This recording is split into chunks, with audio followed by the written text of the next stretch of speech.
আজকে আমাদের ছাগলের কোরমা হচ্ছে, তাই এখন দিয়ে দিব লবণ, দই,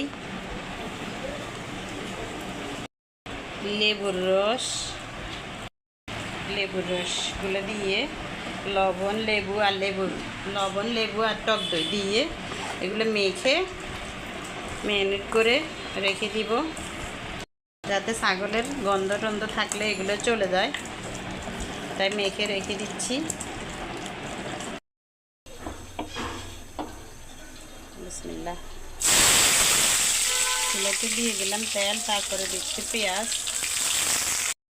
এখন দিয়ে দিচ্ছি গোলমরিচ, এলাচ, তেজপাতা, লবঙ্গ,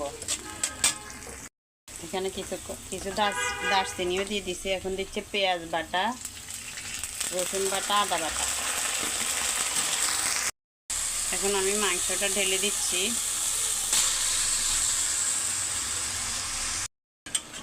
আজকে আমাদের খাসির কোরমা রান্না হচ্ছে।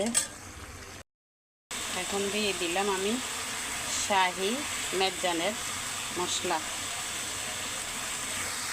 ঢেকে রেখে দিব আস্তে আস্তে সিদ্ধ। আমার খাসির কোরমা এখন আমি দিয়ে দিচ্ছি বাদাম আর হচ্ছে দুধ একসাথে দিয়ে দিছি। বাদাম বাটা আর দুধ দিয়ে দিলাম সবার লাস্টে। মাংসটা অনেকটা হয়ে গেছে, এখন একটু পরে নামাই নিব। এখন দিয়ে দিচ্ছি কিছু পোলাও পাতা, এরপরে দিয়ে দিচ্ছি কিশমিশ। ফাইনালি আমার খাসির কোরমা হয়ে গেছে।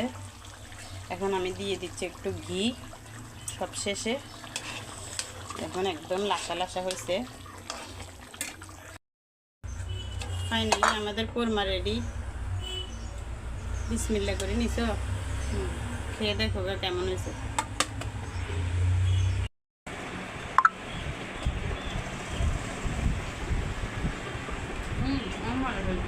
মজা হয়েছে, সত্যি মজা হয়েছে।